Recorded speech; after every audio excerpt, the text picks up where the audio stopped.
thought that maybe we just refresh your memory of who we are, and Sue's going to speak, so join in any time, Sue, but she'll do a little catching us up on the circle of friends later on in the meeting.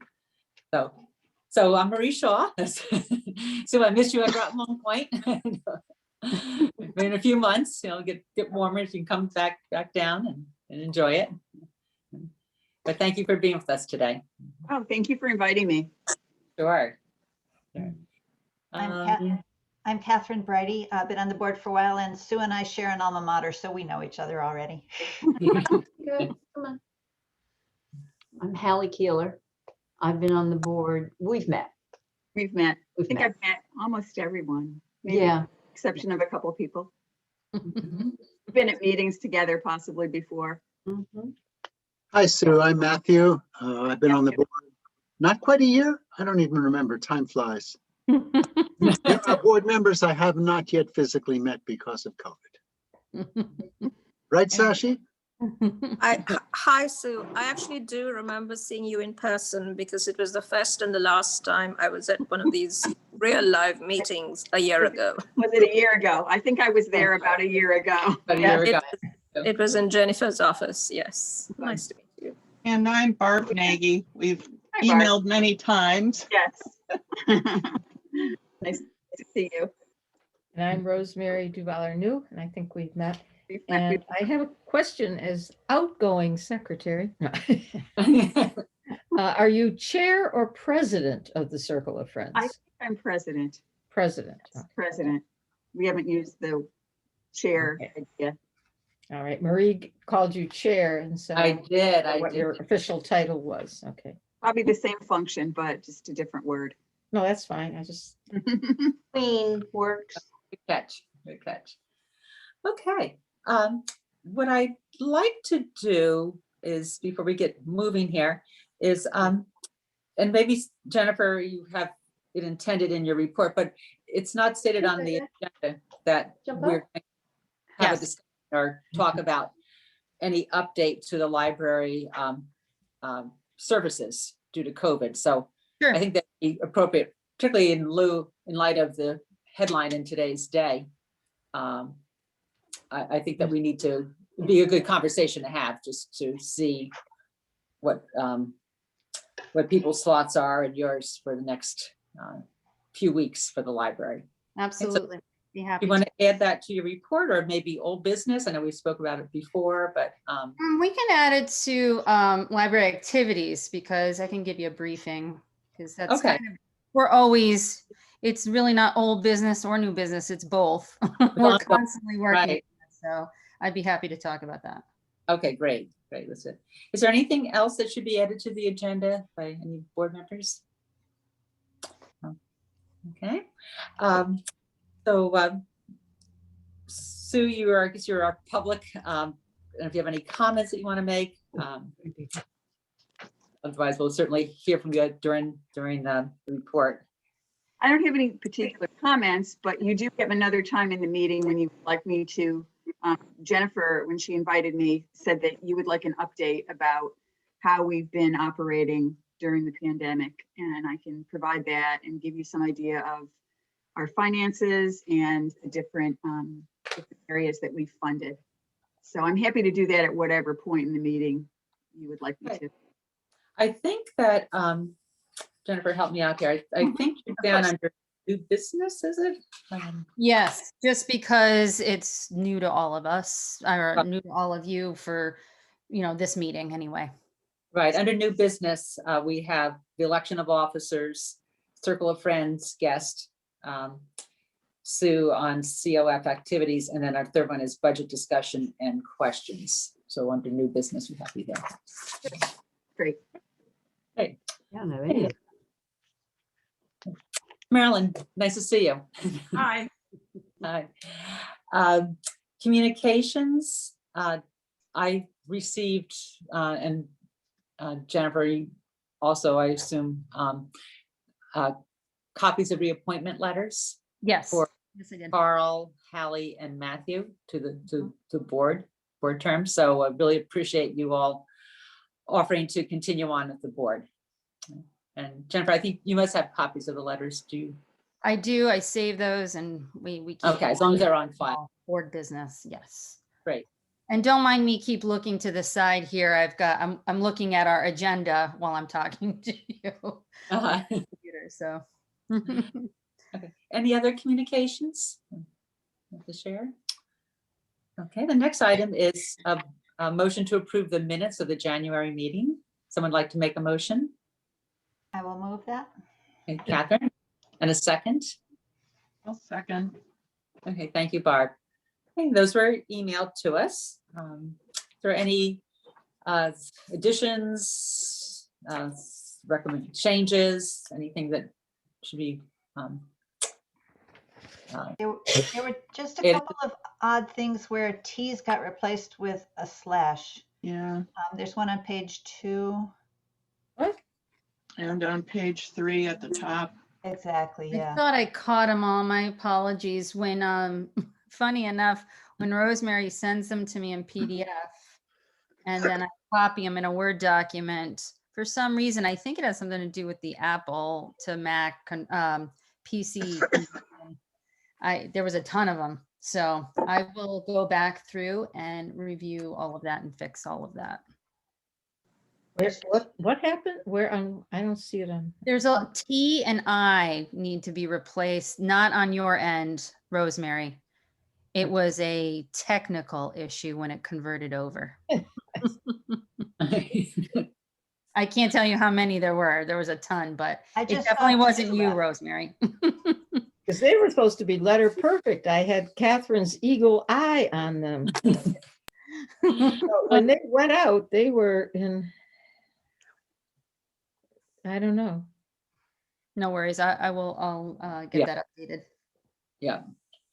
And we could just even make a motion to accept them as. But no, thank you for doing that, Jennifer, for getting them accurate before they're posted. So Definitely. that's technology. Yes. Okay. All those in favor of approving the minutes with those T's and I's or whatever replaced, please say aye. Aye. Okay. Aye. Do I really have to mention that? No, you don't. No. No. For the tech, dissenting? Okay. Abstaining? Okay. Motion carried. Thank you. All right, so at this point, I'll turn it over to Jennifer for statistics and for her report.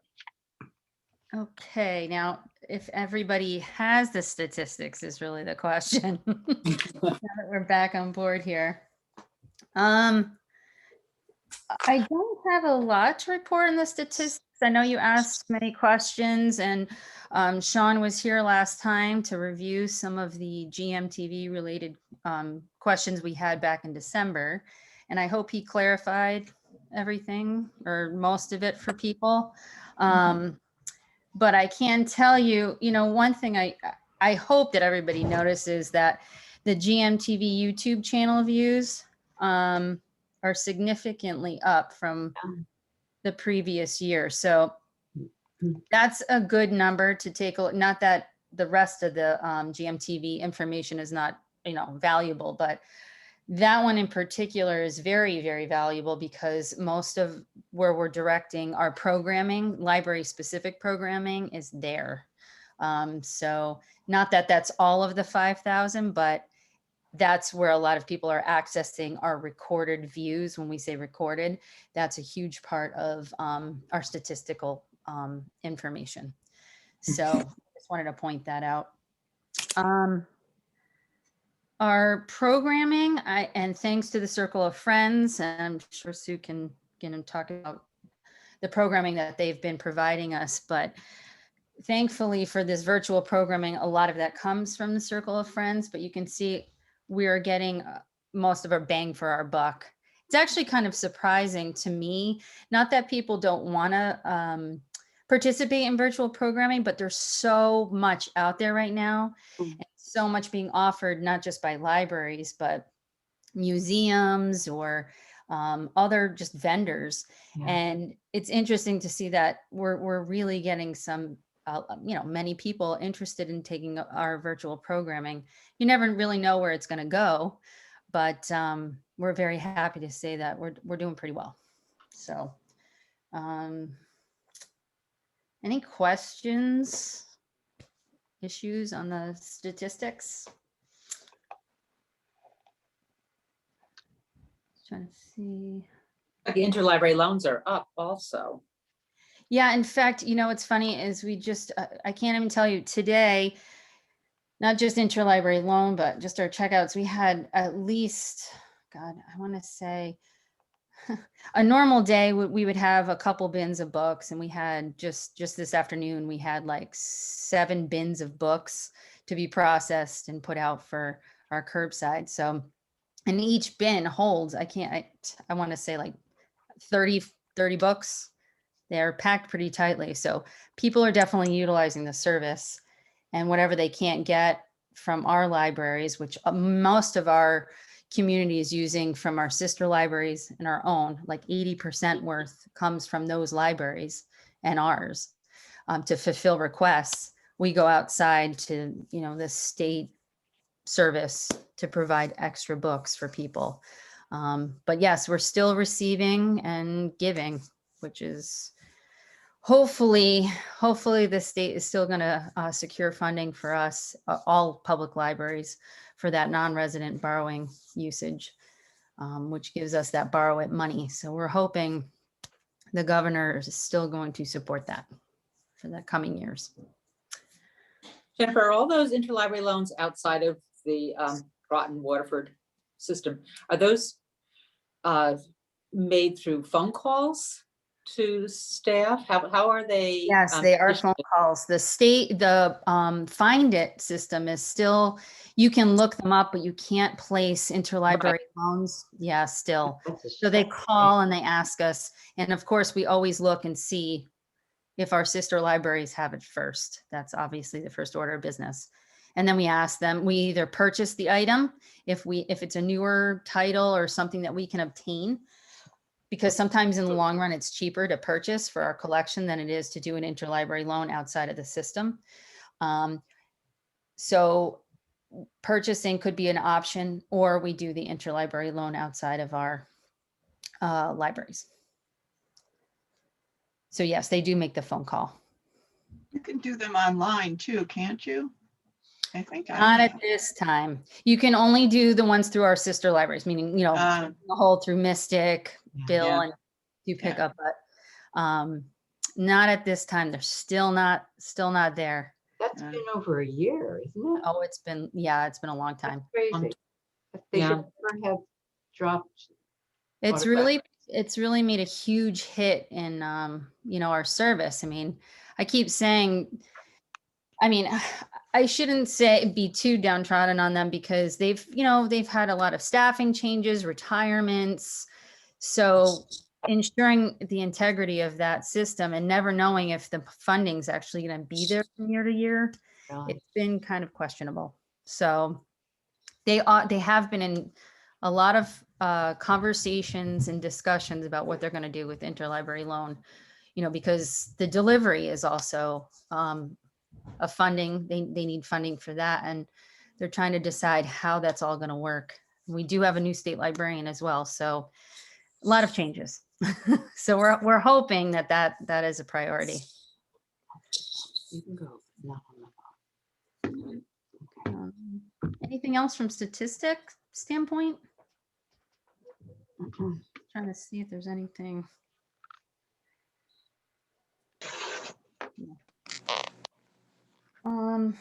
Well, if no other questions, I will pull up let me just get to the activities. So here's, maybe I can talk about it right here, Marie, about coming up with services or what we're planning on doing. Is that what you were asking, correct? I thought, it'd be good for you to inform us, and also for board members to have input if. Of course.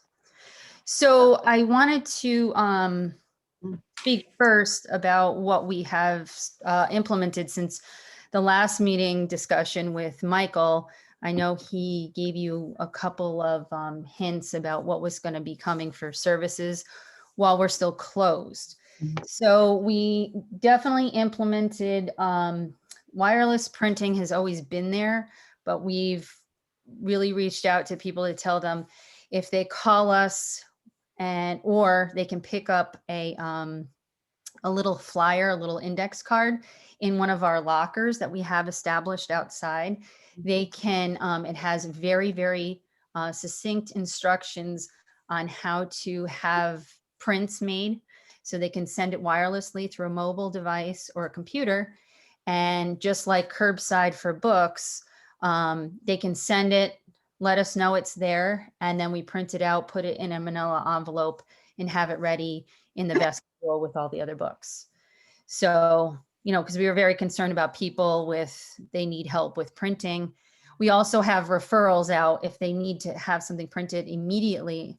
You know, Mystic and No Ink, Bill's doing document services, and there's a local business in town that's also doing that. So we're giving them options if they don't want to use the wireless printing in our location. The other thing we just established was we have a black and white copier that we've been moving outside of the building, right close to the lockers, so people can make copies. So that's available during our open hours. Tax forms have been distributed outside into those lockers. They're all labeled. Lots and lots of questions about tax forms. So those are available all the time, actually, so people can come pick those up when they need them.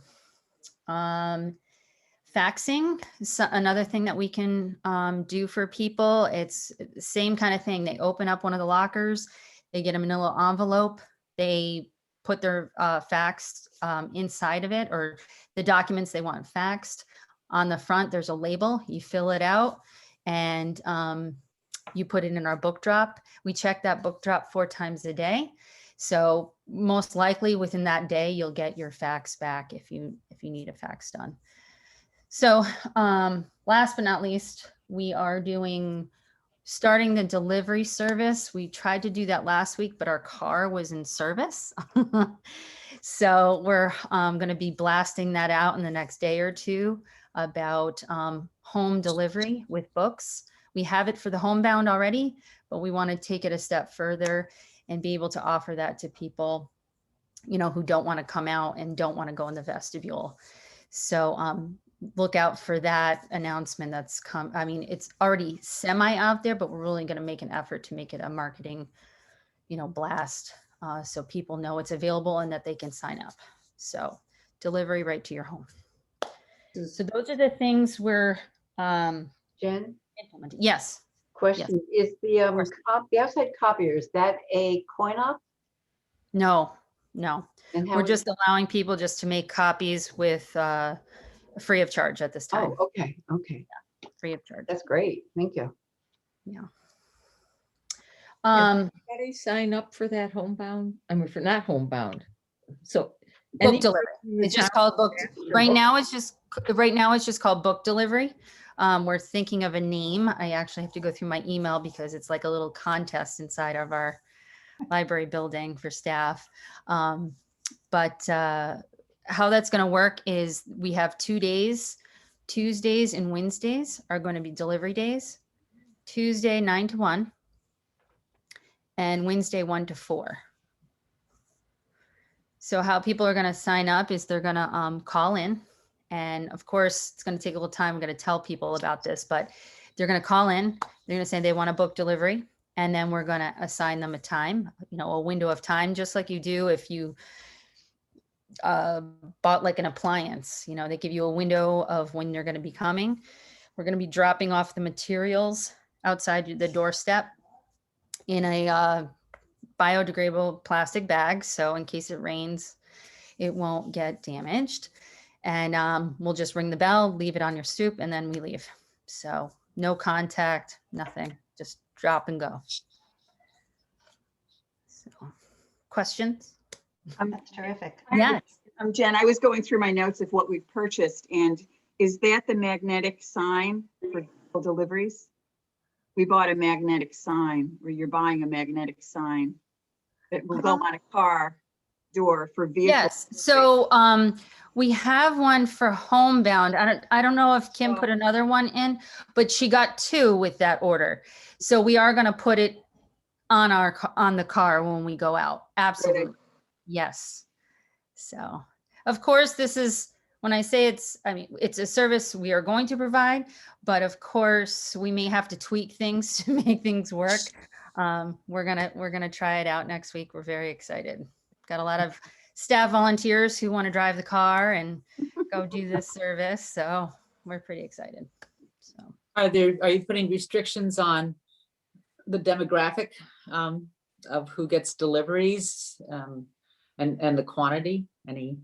no, we're not going to do any of that, just because we just want to get it out there that people can utilize the service. If we find that, you know, it's so chaotic and the demand is great, we may have to put some parameters on it. Mhm. But, you know, we don't want to restrict so many things just yet, or even have to restrict things. I mean, if somebody wants something because they're afraid to come out, and of course, it's going to be separate from our homebound. So those homebound people are a totally separate service. That's not going away. But unfortunately, right now, a lot of that has been shut down because we can't deliver to assisted living facilities at this time. Mm. But no, we're not going to put restrictions on the limits. So if there's one item that you want, we're going to, it's only for Groton residents. So, and we're going to map it out, you know, on Mondays where we're going to be going. So it's strategic and not just driving all over the place. You know, we're going to make a map and everything. And no, we're not going to do any age groups. I mean, if, you know, it doesn't matter at this I mean, I point. see a family with like a box of children's books. Sure, why You not? know, that thing. So We want to move this stuff. There's too many items on the shelf. We want people to check out the items, and you know, whatever we can do to get them to you, we're happy to do that. And like I said, we're making sure it's only 2 days, because again, if it gets popular, the unfortunate thing is we're not going to have the opportunity to do this 7 days a week. You know, we're going to test it out, see how it goes, if we, you know, and modify as we go by the popularity and, you know, what we're seeing. But looking What forward- about bad weather? I mean, I would hate to think that the library staff are going to be like the FedEx deliveries coming through rain and snow and all that. Right. That is definitely that is the only parameter, Marie. So thank you for throwing it out there. If it's snow inclement weather, we're going to treat it the same as how we treat it at the library. You know, typically if there's inclement weather, we cancel programs, and it's a program. It's a program/service. So we would cancel that during inclement weather. So if it's snowing out, sleeting, icing, yeah, that would, you know, we'll cancel it for that day. We'll call the customer and then make arrangements to deliver possibly on another day. So we'll reschedule those deliveries. Would it be fair to call this a pilot program? I'm just wondering if you got like an overwhelming response right away that you exceeded your capacity. Or, I mean, just in the sense of getting people's expectations too high. Well, there's going to be That are 16 slots per each day that we have service, and 4 slots for waitlist, you know, people should a time open up. The problem with restricting it immediately before you even try it out, I think we've experimented enough now with a lot of these services that even for librarians, we get really sucked into the details of things. And the more you restrict and the more you get to those finite details, the service isn't as good as it could be. I mean, that we've tried that with a number of things so far. And we have found that when you open it up and don't put all these restrictions, it just goes through its course. We were really worried about curbside, for example. Like, oh my God, how are we going to do this? Because there's going to be so many holds and so many demands. And the week peters out so quickly. Monday's a heavy day, Tuesday's a heavy day, and then it slowly peters out. So if we had restricted that initially, I don't think we would have, done as well as we have. So the goal is two reasons to have this service. One, bringing the library to our community because our books are on our shelf and we want people to check out items. How do we do that? Curbside, yes, because we're closed, but let's take it on the road. We have a vehicle and we have staff willing to go out and do this. And people are nervous, scared. Well, they already live in the time of Amazon and delivery. So let's do this. So we're just, I guess you could say, Rosemary, yes, we are treating it more as a pilot to see where it goes. I mean, we could find that no one even cares. They're like, I'd rather come to the library. I don't even need this. So that's why we want to, try it out and see how this works. Matthew. Did you You're have a muted, Matthew. Mhm. You're So- muted. My You're muted. apologies. My apologies. In your packaging of this, are you going to label it as a pilot project? So if it's necessary to discontinue it, you just avoid some of the brouhaha, which might come with a discontinued service? I mean, I suppose we could. We're not doing that with curbside, and curbside might go away as well once we open. I don't know that it's really necessary. I mean, if it's popular, we're not only going to continue, but maybe we'll add another day. The image I have is the camel's nose coming into the tent, and pretty soon the whole camel's in the tent, and it's very hard to get it out. So if you label it as something we're going to try, but we're not promising to deliver forever, if it becomes necessary to cease, there's less of a pushback from the clientele. Sure. We did, in our segment on GMTV, we did say that this is a temporary service while we're closed. So maybe we will trial that, and then should it be popular and we want to continue with it, we'll say extended and utilize that as our verbiage. And And then who knows, someday we may be open. conceivably when we're open. Wouldn't that be a novelty? Yeah. Exactly. So could this be a volunteer opportunity once the library is running again and the staff is fully occupied? Possibly. I've already had that question from our staff member who runs our volunteer program as well as our homebound program. The only thing I would have to say is I'm not sure because, with our homebound program, we have a volunteer that delivers the books and she uses her own vehicle. It's just something that she volunteered for. The car that we have to be, currently you have to be a staff member to drive the vehicle.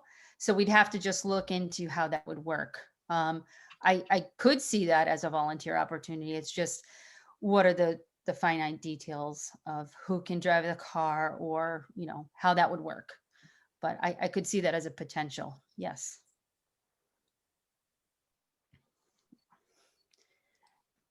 Other questions about that? So, okay, go go ahead, Mary. Go ahead. You go ahead. So what I was going to say is you wanted to know about, what our plans, what's happening, COVID, we're closed now, where are we going from here? The only thing I can say is we haven't been apprised just yet of our actual date of opening.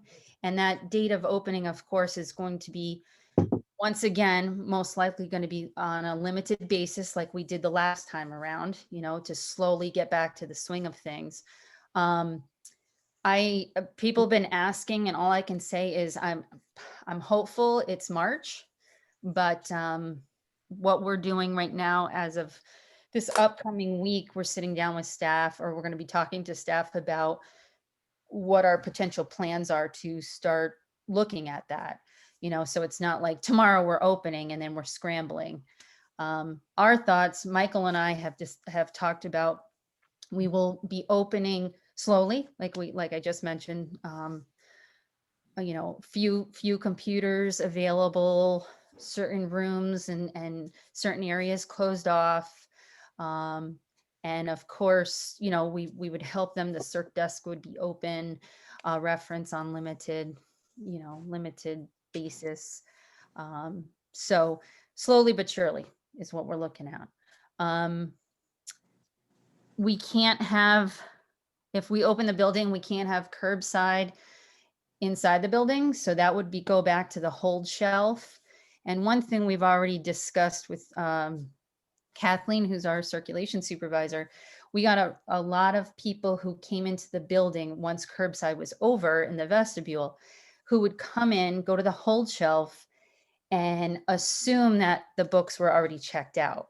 And it created a lot of confusion. But I've had a number of people who were very excited. They're like, we wish it could be like this all the time. When I pick up my holds, they're already checked out. So we've already talked about having that already happen. Just coming in, going to the hold shelf, and the book's already being checked out to you. So you don't have to worry about checking them out. So, listening to feedback from people, we think that would work just fine. So that's a convenience. I can't tell you when programming in person is going to happen yet, because we are really looking at when these vaccines start to be, dispensed to more than just older people.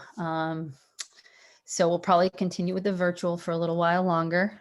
And maybe during the summer, phase in some of the outside, in-person programming on a limited basis. I don't know if that answers your potential questions about COVID or closures and openings, but I'd be happy to answer anything.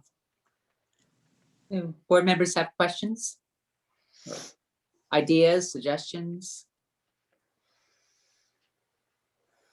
Who's the ultimate decision maker as to the opening? Is it the town manager or is it you and Michael? Well, because we're in this pandemic, it's definitely the town manager. He connects with all the town departments and he bases the majority of his decision on almost weekly, if not more than that, talks with Ledgelight Health District. And, determining where we are in the pandemic. One of the reasons why we closed down again was because, like I think the holiday gathering was concerning, and we spiked pretty hard. And town buildings, people frequent them more than, especially the public library. So he thought that would be a wise decision, which I can tell you, right before we closed down, we were having a lot of problems with people staying a long time, kind of fighting with people actually put their masks on fully, not just, below their nose as they were coming in sick.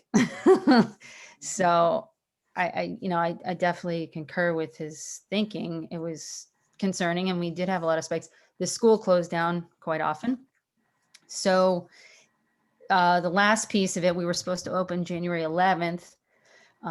But like I said, in talking with Ledgelight, the spike was so high and so many people were getting it that just was very concerned. So just trying to keep safety in mind. But so hopefully, like I said, sooner than later, we'll be back to business some way, shape or form. Something that you haven't yet discussed, what a lot of libraries are doing are having people come in by appointment. Yes. It's kind of a hybrid of we're open, but we're open to you for very specific need or allotted time. Is that anything you've considered? Because a lot of our neighboring libraries are doing that. Well, I just got this question from somebody recently, and my instinct to say to that was twofold.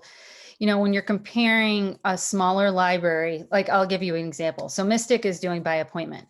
Mystic is allowing so many people, they have like 1 or 2 computers available when the person comes in for the appointment. They only have the first floor open, so they can't go upstairs. And they can pretty much see in the building when they let somebody in. Our difference is if we let 5 people in to utilize, by appointment and have them come in, I'd have to have somebody effectively stay with them, because just knowing our people don't even leave when, when we call the closure 25 times at night. They get lost in the stacks. You tell them it's all right, your time is up. I mean, if they're printing or doing whatever, and because our curbside is in the vestibule, it creates kind of an issue coming in and out of the building. I know it doesn't sound like it's a big deal, but when you're dealing with a bigger library as opposed to a smaller library, it's a little bit different, at least in my mind's eye. And I feel like we're getting to the point that I don't see the town manager being closed too much longer. I think we're looking at very soon starting to open back up. But that's just my own personal opinion on it. I think it would be kind of a logistical nightmare trying to book people all day, and then, the curbside and answering the phones. I don't know. I don't feel too good about that. But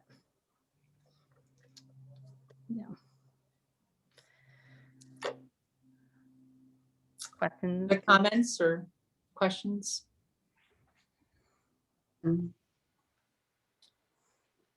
Hallie? No, Oh, okay, you lit up. no, Not me. I'm just making noise.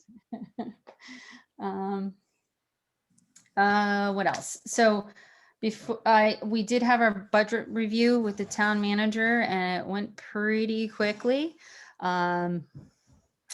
It's interesting because this year we're not really sure what's happening, because, are we going to be looking at, major cuts because people think, COVID has caused so many problems. We came in, we're like, we've told you before, we always come in with a, level budget, the -5, and then, what we're expecting, but we didn't have to use any of that. We brought it to the table, but we didn't even have to explain any of it. So I think what we presented was well received. So we're on to our next go round with next part of the budget process. And we can obviously in the new business discuss more on that, questions, concern you have. And I also wanted to bring it up too, because Sue was asking for also with the circle of friends for support purposes, like we've done in years past, how, once I go to present the budget to the council, et cetera, beforehand, we always have public comments and things like that, and how best to maybe support the library during that time. So that's why I put it on the new business, in case we wanted to discuss that further.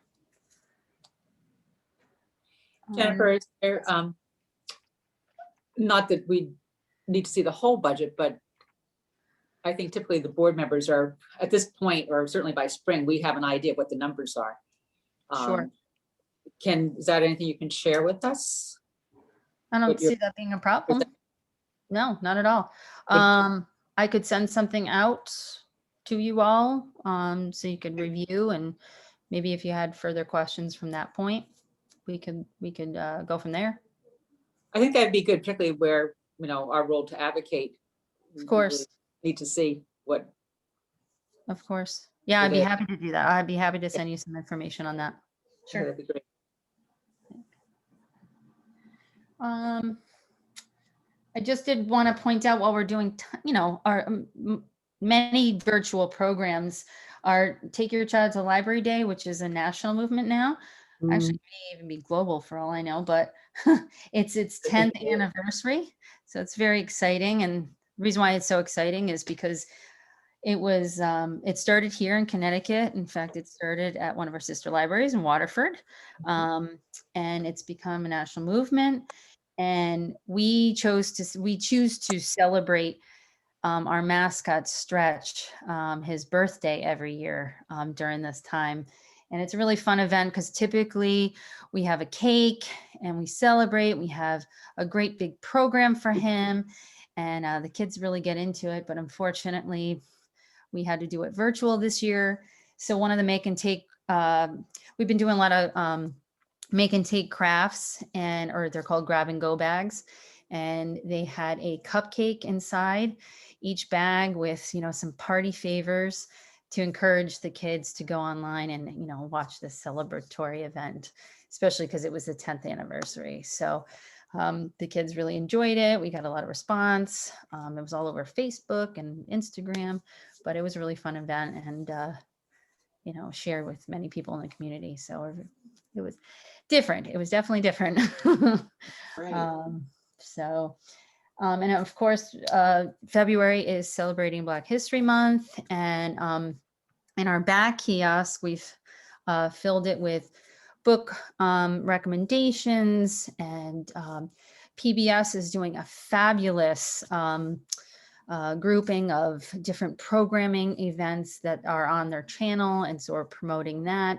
We're also promoting all of our past GMTV programs. We have so many, and the unfortunate thing is many of our community conversations in the past with Kevin Booker, they're fabulous, and one of the last ones we had was the Green Book, and we didn't have many in-person attendees, but we recorded it, so we're encouraging people to attend those wonderful programs that may have been missed, highlighting African American History Month.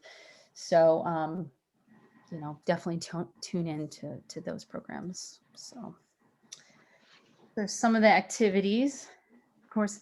And one thing I did want to quickly mention too, if you haven't seen that Librarians Learn program, you really should, because they're funny and just smart and cute, and they're very interesting because you do learn something.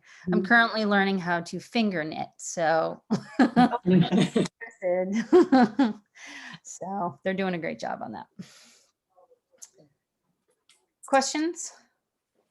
I think somebody had raised their hand. Matthew, did you raise your hand before? No. Okay. Okay, anything else, Jennifer, from your report? Nope, that's it. Thank you. So moving on to new business, and we have a page, it's not numbered. We have three items, one of one. The election of board officers. Stu will put you on spot with Circle of Friends, and then we said there might be more budget discussion and questions. Well, what we could do is I could put that on the next meeting and be able to send you the information you just asked for. So maybe we could come with questions next time by reviewing what I send you. Yeah, that would be good. That might be helpful. Yeah, I think so. Okay. And it would be really helpful, I think, if I could learn about that too, because Of course. all of our communication with the Circle of Friends members is by email. So if I could know ahead, we could try to strategize and help you however you think is appropriate. Sure. I'll just include you on the email. That would be wonderful. Sounds good. All right. So in our minutes of last meeting, we had nominations, and I'll just read it. A motion was made by Hallie Keeler and seconded by Matthew Schulman to nominate the following slate of candidates: Chairperson Marie Shaw, Vice Chairperson Catherine Brighty, Secretary Barbara Nagy. The motion was approved. The board will vote on the slate during the February 2021 meeting. So would anyone like to make a motion to move that slate forward for a vote? So moved. Hallie, and a second by Matthew. Okay. Any discussion? All those in favor, please say aye or raise your hand. Aye. Opposed? Any? Okay, motion carried. Thank you. Thank you. And at this point, I just want to thank Rosemary for not only this term of secretarial service, but also there was a little gap in there, if I remember correctly, and you had many years prior to that too. So I don't know cumulatively how many years, Rosemary, but you have done a fabulous job with the minutes, and so appreciate you doing that. So, Thank you. all right, great. So our next item, Sue, if you would like to, just very informally, whatever you'd like to tell us about the Circle of Friends, we appreciate it. We have been meeting through emails, so we have not met by Zoom. It's been difficult to try to get everyone together, but we have about 10 people with whom I've communicated by email, and those people have voted on our purchase requests. We have been really unsure about our finances. We weren't sure we'd be able to raise money because many of our events were in contact, things like bake sales. And at the election, we were really looking forward to, since it was such a important election, that we would have had a lot of traffic at the library to make money in the bake sale. But we basically have tried to brainstorm ways that we could make money in a virtual context. So we've done some things using the structure of the library when the library's been open. So probably you've noticed, if you've been to the library, that we have a very nice glass showcase across from where the bathrooms are, where we have things that are for sale, like tote bags, which we've had for a long time, but we've redesigned them and had different kinds of tote bags, sets of greeting cards. And then we brainstormed ways of doing a book sale that would be kind of different, but safe and accessible. So we have a good number of books that the library has deaccessioned, and a limited number of private donations. We have limited space to be able to store our donated books. So one of the rooms that's off of the large meeting room is a storage room, and we have a number of books and other media items like DVDs, CDs, things like that, even some very large books from the children's room that they were not using. And so we've arranged to have private book sales and publicized it on social media and the library's email blasts. And so that people could come in for about half an hour and look in the room and choose what they would like to buy. And since we've kind of revised this Circle of Friends a few years ago, we decided that instead of pricing items individually, that we would have a donation system. And we found that we make a good amount of money by just allowing people to pay whatever they would like to pay. And so every time we've done this private book sale system, we've earned quite a lot of money. So within a month, we've earned several $100s through the private book sale method. And the library is very happy because I know that they want to get rid of those books, get rid of those items. We're afraid, though, that if we open it to many private donations, there are many people who are at home cleaning out their houses, and we would just be besieged with so many books, we wouldn't be able to handle them all. No. But once in a while, someone, privately asked Kim or Jen or some library staff if they could donate some items. So that's worked out. And when the library's been open, we've made several $100s that way. We did the annual appeal as usual, and we were sure to add a sentence, you remember it, a sentence in the letter about, we recognize these are really challenging times, and we didn't want to give anyone any sense of pressure to have to donate to the library. But just really in a very counterintuitive way, we made far more money than we did in the past year. So we don't make a huge amount of money in our annual appeal. We're kind of growing it over time, but we were able to raise $6,400. In the previous year, we raised $3,800. Wow. So very unpredictable thing. We raised over $2,000 more than in the previous year. Good for you. So why is that? We don't know. But we're trying to sort of every month, we have a system that we've created where the library staff has a particular form that they fill out. They channel it to Kim Ballantyne, who's the volunteer coordinator. And we present the requested items to the Circle of Friends members who are interested in voting on them by email. And we do that every month. So every month we've purchased a number of different kinds of items. And on the form, it gives the library staff a way of justifying the items so that we understand them, because sometimes we really don't understand the way something would be used or why it's needed.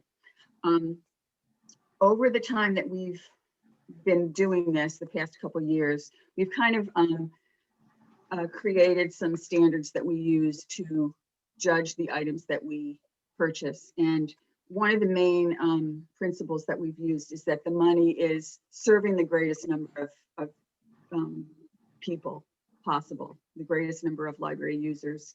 So for that reason, we've been buying the museum passes, library museum passes, for many museums and some other kinds of institutions like the Seaport, the Aquarium, the zoo.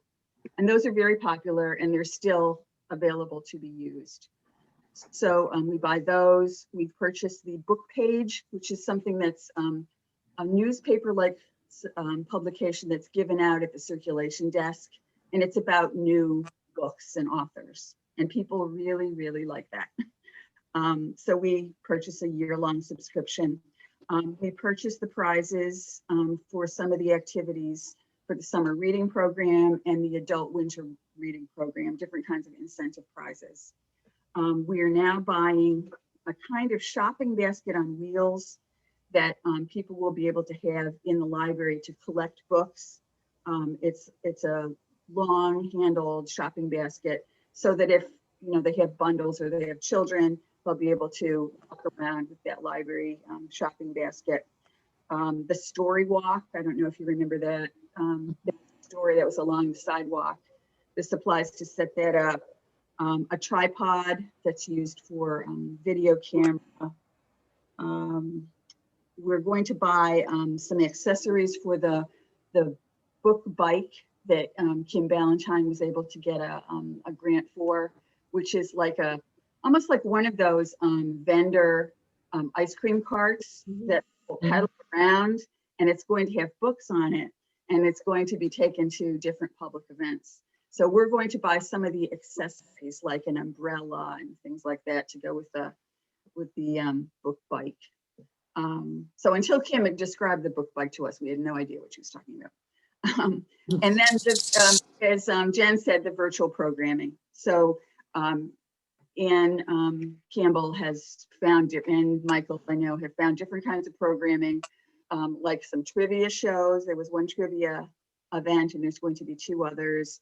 Cooking shows, a genealogy lecture, an herbal survival kind of lecture. So those are some of the things that recently we've funded. And something else you might be aware of right now that we're earning money from a company called Boon Supply, and it's BOON supply.com. And they have eco-friendly house products. So they have things like reusable, really heavy plastic Ziploc bags that you could store food in, different kinds of lunch boxes, all kinds, and they're really very attractive looking. And we earn 40% profit on any item that anyone buys. So we've earned about, I think, $300 or $400 so far. But the sale's going to go on through the beginning of March, and it's totally non-contact. So people just go on the website, order things, they're sent directly to your home. It's all done by credit card, and so there's a way that we've been able to earn money without having to have contact with people. So we really had to brainstorm ways that we'll be able to do this. But we feel really good about our finances. I mean, we were being extremely careful, extremely conservative. We're presenting only, and Kim is helping me with this in terms of the staff funneling things to us, only spending as much money as we're taking in at any one period of time, because, you know, it's just a very uncertain time. So we were just very astounded by the annual appeal, and we thank all of you. We were able to earn some matching funds from different banks and corporations. So it's going actually fairly well, even though it's totally different than the way we did things before. Does anyone have any questions? I just want to say to Sue, or actually more to the group, that, you know, it's just amazing, you know, even though she's talking about some of the things that they're doing, like the Circle of Friends is almost completely supporting all of our virtual programming. And that's from not only just the supplies, the performers, everything. And we can't thank you enough for all that you're doing and for what the team is doing. Because, and I do have to say, the Boone supply, I just ordered a couple things yesterday. There's some pretty nice things on that fundraising platform. So, but again, can't thank you enough for what you do. And it's just really great. So thank you. Well, we're very happy to do it. And Kim is an incredible liaison to help us, because I think Definitely. that without her being able to present to the staff what is available and present to me so I can explain to everyone else what they're asking for, you know, that is an incredibly helpful link. So she's done a really wonderful job, and we're happy to help however we can. And the trivia, I know there's 2 trivia things coming up that are being asked for. One is Red Sox, the other is something else. I did a Disney trivia, which I think is the same person. It was really fun. It was fun to even see how they were able to do it, how the person's company was able to do the interactive trivia. So there's some great programming available, and it's relatively inexpensive. So we're happy to do it. Great. Catherine. I would just like to say, as someone who's been on the board for quite a long time now, that the Circle of Friends under Sue's leadership has just had an incredible renaissance. I mean, it is so vibrant, and you guys do so much. And yes, Kim is utterly wonderful, but I think we really need to focus on Sue for a minute and just tell her how amazing she's been leading this group. That's very nice of you, Catherine. Something else you all might want to be aware of is, you know, it's a very openly democratic process. We did away with the membership fees. So this was the idea of Betty Ann before I started, that we would just, it's open to anyone. So Barbara, I know, came forward and said she was interested in voting on some of the purchases. And so if any of you would like to, we would really welcome you to do it. What I do is I just every month write to the members and tell them what's happening. And, you know, people are pretty busy with their own lives. And so people write me back and tell me what their opinions are on things. And for the most part, we've approved pretty much everything. But, you know, we really are trying to see how we should do in this, you know, in terms of budgeting and in this time. But it's definitely an interesting, different kind of way of working, and people have been very, very helpful.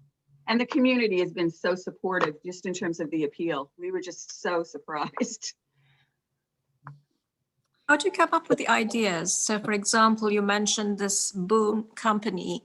So they're obviously working or liaising with you to give you the products, but you still are able to make a 40% profit. So when you were talking about it, I was just thinking, I know there's a lady in Stonington, she does these beautiful cards, Sacred Bee, and I have been buying them from etsy.com. Oh, uh-huh.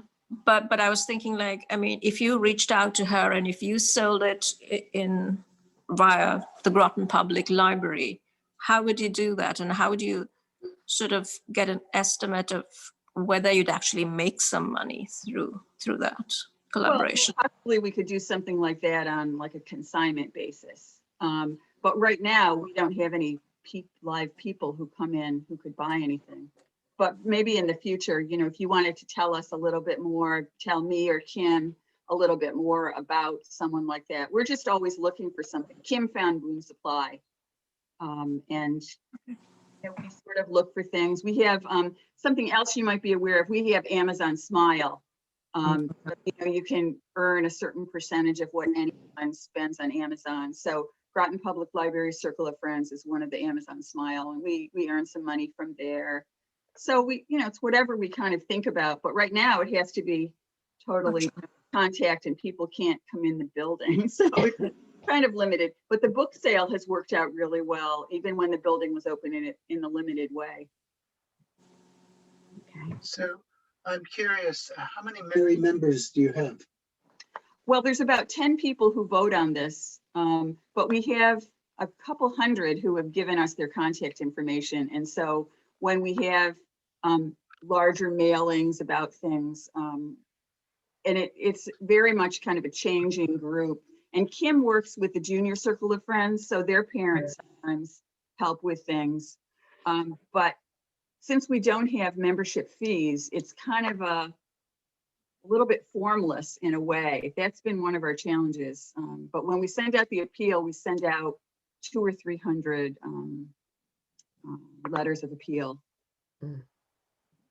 But, you know, like any group, there's a core group of people who are the people who come to the meetings when we've had in-person meetings. And we're always open to anyone coming and talking and helping. So I'm glad the Junior Circle of Friend was mentioned. How or if is that organization still able to be connected? Can the kids, is there any mechanism that kids still have a you know, online meetings or have they're keeping the library in the forefront? Jen would, I think, know more about what Kim has done. I know Kim has kind of brainstormed about some things they could do. They've in the past earned a good amount of money and they would show movies and sell refreshments, but I don't know. They've done crafts, I think, right? Yes. So they, two things.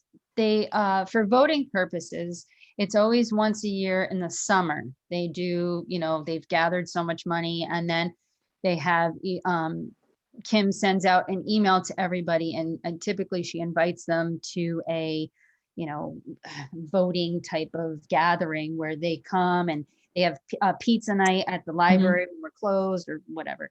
But because we couldn't really do that this year with the gathering, she, you know, sent it out by email. And unfortunately, not many responded because of course that goes through their parents and maybe they skipped the email, you know, about voting. So, and of course, like Sue just said, it's typically a lot of their funding gets generated from these movies that they show. But of course, we haven't been able to show any movies. So they have been doing so we've been doing grab and go craft bags. And we have one specifically, it's Junior Friends. And so we've been doing Junior Friend grab and go, you know, craft bags along with all the other grab and go craft bags that we do. So we don't really have a lot going on with them. I mean, she stays in touch with them, but just because the gatherings are just not able to be had this, you know, this past year, those have fallen by the wayside. But like I said, she definitely keeps in touch with them because they are a necessary now support group for the library. And yeah, we'll hopefully bring that back soon. A lot of the program. My impression of them is that as much as the library doesn't really need their support in terms of, but what they gain from that camaraderie and connection to the library, it's priceless. It definitely is. I mean, and to keep, I'm really pleased to hear that Kim is still, you know, keeping in touch with the kids. Oh yes. Right. She Connections going. That will never fall by the wayside with her. Yeah, I don't think so. I did want to also mention one thing that Sue, because it's winter and no one's thinking of garden, but they've been instrumental in supporting. Now we're calling it kind of like a courtyard in our back garden area. They have helped us by providing funding to replace some plantings out back. And so hopefully in the spring, you'll start seeing possibly more activity back there. We're really looking to enhance that. We just put the wireless hub out back, out in the courtyard area. So we're looking to see more people out back there in this beautiful landscape that we're trying to do. So Trillium Garden Club that is doing it, or Mystic Garden, a garden club is doing the actual planning and the work. yes. Trillium. And our Parks and Rec maintenance is also assisting us with some of the plantings that are going to be going in. So, but hopefully when winter ends, we can begin. So, but Well, Sue, thank you so much. I echo everything that Catherine said, and I think we all just are so appreciative of your leadership and your commitment, you know, to the good of the library, and that's really the good of the community. So thank you. Very nice. Well, it's a pleasure. And it's nice to know that we can help with some of those small needs. no, those small needs actually add up, and I can't thank you enough for that. It's super important. So thank you. Sure. Is there, so the third item on budget, we're going to get an email from Jennifer. Appreciate. Okay, we're a little past 5, but we still have some old business to attend to, which is the website survey and then the phishing update. So these are going to be actually quick, really items because we've already talked about this at a couple meetings, but I just wanted to let you know first about the phishing update that has been fixed. The GPL board web address or email address is now live. And so it's one email address that is listed on the so-called contact list that we have up there for you all, except it just has your names on the website now with, I think your expiration when you're off the, coming close to being off the board or being reelected. That's all it has. And then it has the Groton Public Library or GPL board email address. Okay. And Isn't it supposed to also have our phone numbers? no, we've removed all contact information. If they need it, they can go to the town register, where I believe the information's there. But it's not as accessible with links and everything. You actually have to go to the town clerk's website for that. But this way, hopefully you won't have any more with the issues with the phishing problems that we were having before. Jen, Jen, who could you monitors- explain, I'm sorry, could you just explain who opens up did it go to, if someone sends an email to, Yes, my question. it goes to. It would go to who me. and who? Okay. And then I would forward it to you. And it's a certain group or something. It's separated somehow in your inbox or. Those. Yes, exactly. So and I get those, it's just like we have a reference email that's set up the same way that I can access at any time. And it shows me, new email, it populates, it's like a notification. So if anything comes in, pertinent and not just regular junk mail, because it won't, junk mail won't go away, but I will send those along to you if they're, office related, however, comments, public comments, things of that nature. But And I hopefully, think did Michael ask to be have it go to him also? he did, but I asked Brian about that and he said currently right now it's to go just to me so we can, I didn't even think to question. He's like, we're just gonna send it to you and then we should probably do a test run actually now that I'm thinking of it because that just happened recently. But I don't know if it's going to be able to be accessible to both of us. I don't see why not, because like I said, our reference email is able to do that. Any staff member can check the reference email from their email. So I'll have to check into that, but right now I'm receiving them. Okay, well, I will send you a test. Sounds good. Sounds Yeah. good. But hopefully you're all set and you won't be receiving any more of that nonsense. Thank you. Thank you. And then I just wanted to say thank you for all who sent in a website survey. It wasn't like mandatory homework, it just some feedback. So I did receive some from all of you. So all I'm doing at this point is reviewing all the data, looking at everything. And then we're hoping to make some, changes very, very soon.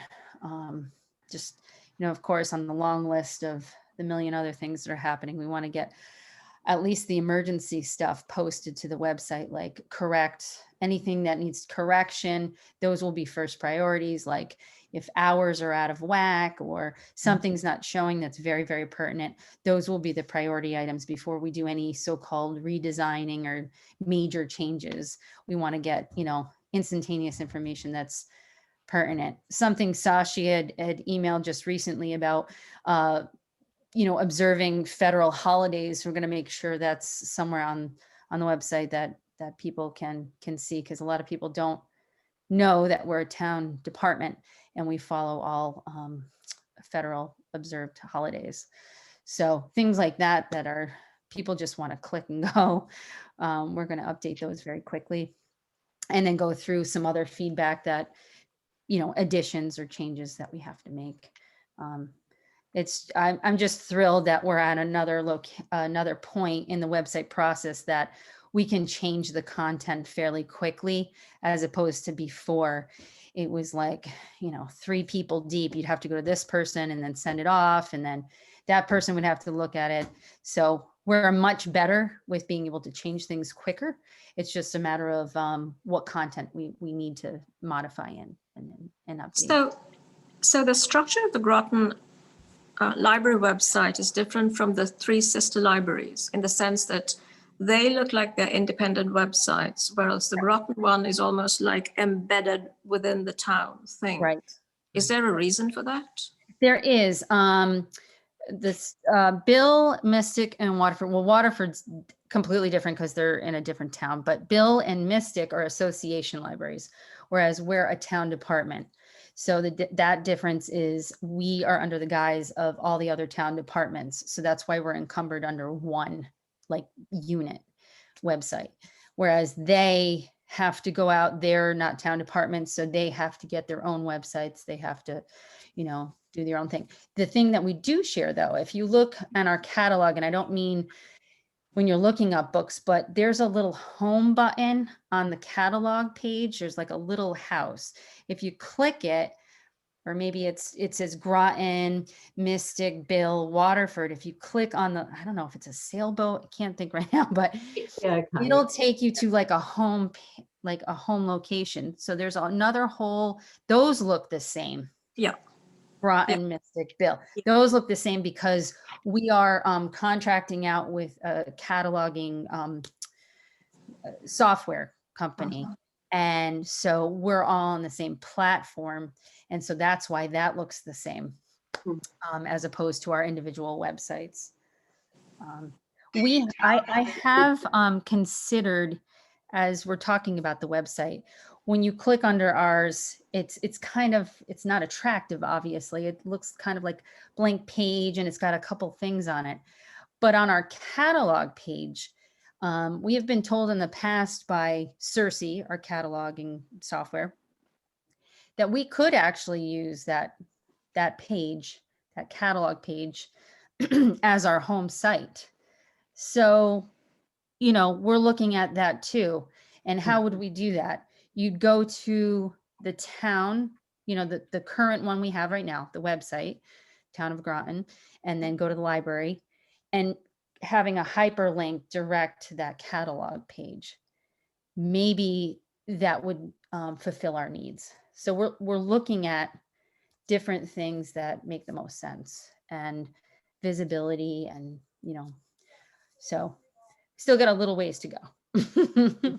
But thank you for your feedback, because it's very important to see how you're searching things, how you're looking at things, and the more critical the better, because we need that we look at it all the time and we know what we do and do not like, but you're heavy users. So very important for you to take a look at. So thank you.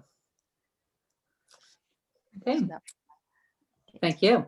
Is there any other old business? One thing I just like maybe for the next meeting, Jennifer, if you can, that doesn't have to be extensive, but the property in front of the library or to the side of the library that the state, I think, recently purchased, or the town purchased for the Groton welcome. Maybe you could just kind of update us on that and also how that may or may not be influencing, plans for the library in terms of, the outside Sure. I'll facility. try to how- give you the best information I can. It's funny when they first told us about it, that, oh, they're looking to purchase, the town is looking to purchase. It was, okay, it's going to take a while. And then funny enough, you should ask that because last Friday, there was I'm sure you saw it in the paper. There was like, they were taking pictures outside. I'm like, what's going on out there? Because there was all these people.